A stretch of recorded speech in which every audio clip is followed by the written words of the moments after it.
Hey guys, it is a very chilly day here in the garden. Looking in front of me, I can still see the frost on the grass where the sun hasn't touched it yet. So we are very fully into the fall / beginning of winter garden. For those of you who don't know me, my name is Rachel and this is my garden. I am in upstate South Carolina, that's zone 7B, and I started this garden back in May. This is about my third year gardening total, but this one specifically was started in May. And I am here on this channel to not just show you my garden, but to talk about why I do what I do in my garden, as well as what works and what doesn't, and how I fix the things that don't work. So before my fingers freeze off, let's get into this week 24 garden tour. Now I know there are some of you in northern climates who are like, oh, you're cold? There's not even snow on the ground. It is actually like 47 degrees out here, which granted is not that cold in the grand scheme of things, but I am way more used to the warm weather here, and so I get cold very easily. So this is what the garden looks like right now. Those of you who've been following me knows that this looks very sparse compared to last week. Everything that was frost tender has died, and I've actually gotten around to pulling all of it out. So you'll see past the trellis, there's actually an entirely empty row here where all of the peppers and eggplant used to be. And on this trellis, where the tomatoes used to be, I have fava beans coming up. And now these are a cold weather crop, but they're not insanely freeze hardy. They can tolerate a little frost, obviously, but I am not entirely sure how they're gonna do as we get more into winter. I think they will do all right, which is why I've planted them. And I always think it's better to try something and find out it doesn't work than to just simply not try at all. And you can see, even with temperatures getting down into the 20s, these are still looking all right. They're just gonna grow a lot slower because it's cold outside. An interesting gauge of how cold it is. This is a sunflower that volunteered from seeds that fell earlier in the summer. And you can see it's not happy with the cold, but it has not completely died yet. I mean, it's flopping over. It's not gonna make it much longer, but it is alive and some of the leaves are still undamaged by frost. And so that's kind of a good gauge for how cold it's actually getting out in the garden. This is Kata, one of my garden cats. She likes to prowl around while I'm out here, but she can't hide in very much anymore. She usually likes to hide under all the plants. So in this empty space where the eggplant and the peppers were is where I'm going to be planting probably today. I have a bunch of extra brassicas, the rest of these that didn't go out, and I also have some onion starts. And so I'm probably going to do another row of brassicas here and then do onion starts in between them. And the reason I'm doing it that way instead of deciding to do a whole row of onions somewhere is because onions are going to take a lot longer to come up or to be harvestable than these brassicas that I'm planting, and they're probably going to not be harvestable until early summer, when I have already wanted to put in stuff like peppers and tomatoes. And so the idea is that because I'm already spacing them out for the brassicas, when I'm going back to put in maybe a row of eggplants back here, the onions will already be spaced out properly for me to have space for the baby eggplants in between them. And so the baby eggplants are not going to need all that much room when the onions are still growing, and then when the onions come out is when those plants are going to start needing the space again. And so it's just kind of planning ahead for intercropping. Now that all the other plants have moved, you can see that this row of brassicas that I put in, it's pretty straight up until here, and then it just curves out to the side. Kind of exactly like my row of beans did. I'm like wondering if the physics of the garden is different over there somehow. I cannot seem to possibly plant in a straight line over there. But now that the eggplants are out, the eggplants were like flopping over all the way onto this row. And so what you'll see is some of them where the shade was extra bad, they are kind of tiny, but they will eventually start taking off like these ones did, where they didn't have any shade. And they probably didn't have any shade because I didn't plant the straight row directly underneath where the eggplant were flopped over. Now coming back here and looking at my rows of roots, you can see the turnips. I almost called them tomatoes. The turnips are doing pretty well, and they're getting to the point where I'm gonna have to start thinning them out. So I was waiting to thin them out until later because I noticed that the slugs were eating baby leaves off of a lot of them, and I wasn't quite sure which ones were going to survive. But now that they're all big enough to kind of withstand any slug damage that might come in the future, now is the time to give them the space to actually take off and take advantage of that growth potential that they have.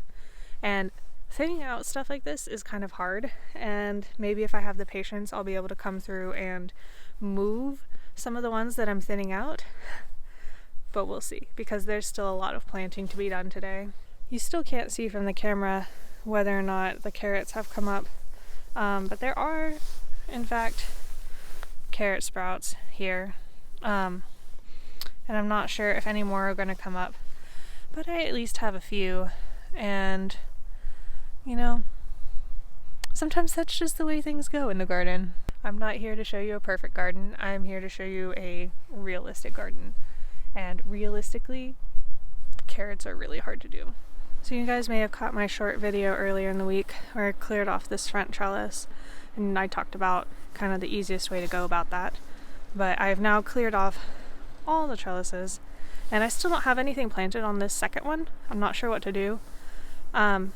But on this first one, the peas are all coming up and doing pretty well. They aren't quite there in terms of attaching to the trellis, but I think they'll be there pretty soon. In terms of what to put on that second trellis, I'm really looking for something annual that I can pull out in the spring so that I can have this trellis for whatever, cucumbers or beans, something else summer and annual. But I would like something for the cold weather that is going to be able to vine up and make it pretty, because I definitely do not need 2 whole trellises of peas. The brassicas that I got from the botanical garden, they were a little larger than the other ones when I put them in, but they are all doing kind of fantastic. I am very happy with them. And if we come down to the end here, so in between all of these, I planted garlic bulbs. Oh, Kata is digging in the garden, probably to poop in it. So far, I haven't noticed that this is an issue. I haven't noticed dead plants near where she likes to poop in the garden. So for now, I'm going to let her do it. But anyways, if we go near where Kata is, you can see the garlic is finally starting to come up. And I just want to mention, for anybody who's thinking about planting garlic, that the garlic I planted underneath the existing layer of mulch. I didn't pull it back from that area, and the mulch was already starting to break down because I put it in the summer. But I put it under that mulch, and then I also spread some compost on top of that because I had some extra from the other project I was doing. And with all of that stuff on top of it, I'd say the bulbs are probably about this far down. They are still coming up just fine. Garlic is one of those things that's really, really good about pushing up through whatever mulch or anything that's on top of it. So when you're planting garlic, most of the time you're planting it in the winter for a summer harvest. And so planting it deep under a layer of mulch is good for it to keep it kind of a little warmer during the winter, and especially if you're somewhere where it's gonna freeze pretty hard. And it's also just really nice to not have to remulch around everything once it all comes up. Another thing I planted between these brassicas are radishes.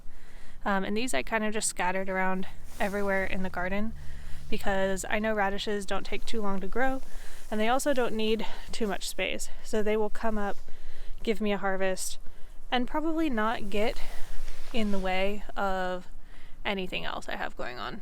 So just a quick update on the raised bed. The cilantro has pretty much sprouted and is doing great, although even though it likes this cold temperature, it will not be growing fast. And then the rest of these herbs in the bed are going to survive the winter. I think the stevia might die back to its roots, but it will come back from its roots in the end. And it might additionally reseed itself at the same time. But all of these herbs are pretty cold hardy, and if they're not, like the parsley, that will also come back from its roots. This is, I think, this is going to be the second winter for this parsley. This was actually a plant that I picked up at the grocery store where all those herbs are. And you can see I separated it out into 2 big clumps. But yeah, this was just a store-bought plant. Check out how pretty that frost is. I'm not used to seeing frost around here. You know, here in the south, it doesn't really get that cold. And to be honest, I'm not usually outside early enough in the morning to see stuff like that when it's happening. So lastly, if you haven't seen it yet, I have finally put in my berry bushes. You can see they are very tiny right now, and they're gonna go dormant for the winter, so what they are right now is what they're gonna be until it starts warming up in the spring. Oh, and the people putting in my fiber were nice enough to not kill my plants. You can see the line. I didn't even know they did this in the grass, where they've buried, I guess, a cable here, and they moved all of this, and then they had dug a bunch of holes up and down the street in this area when they were putting in the main fibers for the neighborhood. Oh wow, I hadn't come out and seen this yet. How nice of them to put my stones back where I was killing the grass. Anyways, that is our garden tour for the week. If you didn't know, I come out with a new garden tour every Wednesday until further notice. You can also keep up with me on Instagram. I am at Auxhart Gardening. And just thank you so much for being here and for watching. And until next time, I wish you happy gardening.